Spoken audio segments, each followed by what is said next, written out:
Welcome back. The time is now 11:10, and burnout and work-life balance, two terms that we've heard a lot about over the last couple of years.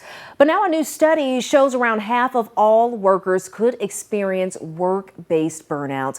So joining us now is John Woods. He's from the University of Phoenix, and he's going to break down this study for us. John, first of all, welcome to the show. Thanks for having me on today. Of course. Now let's talk about burnout. What would you say some of the warning signs that will let us know, hey, we are nearing the danger zone?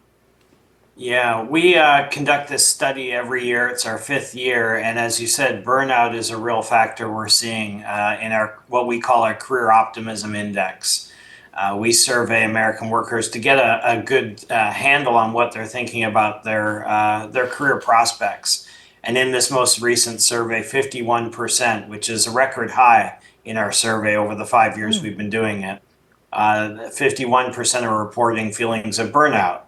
And burnout, as we know, can be a real problem at work. It can lead to workers being disengaged.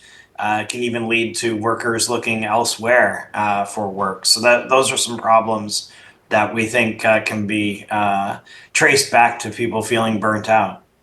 And the sad part about this, a lot of times, is that can actually be contagious. Other people can start feeling that same way. So if we are already experiencing that, what are some things we can do to nip that in the Yeah. bud?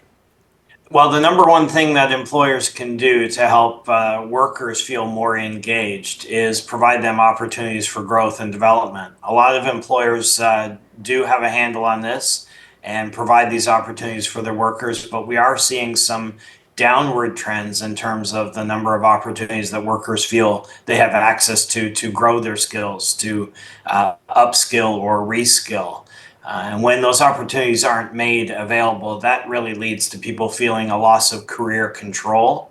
It leads to that sense of burnout. And as I said, it can lead to attrition at work, which can be costly for employers to have to replace workers.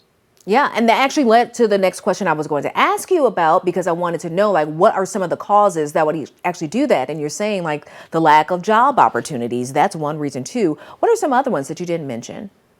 Yeah, people are feeling this loss of control a little bit because of a lot of the changes in the nature of work itself. You see a lot of folks commenting that automation and, in particular, artificial intelligence are things that they fear might, result in job loss.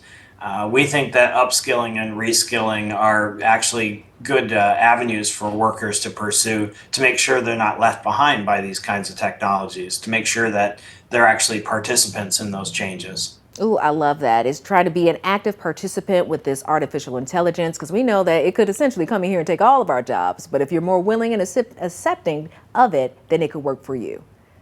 Yeah, a lot of big technological changes over the years have first been met with fear, but actually created more jobs thereafter, just different jobs. Interesting stuff, John. I could talk to you about this all day long, but unfortunately our time is limited. I want to thank you so much for sharing your insight. Really quickly, where can people go if they want to learn more about this study and learn more about you? Yeah, the Career Optimism Index is something, as I said, that we do every year. It's on our website at phoenix.edu/career-institute. Excellent. Well, thank you so much, John, for coming on again.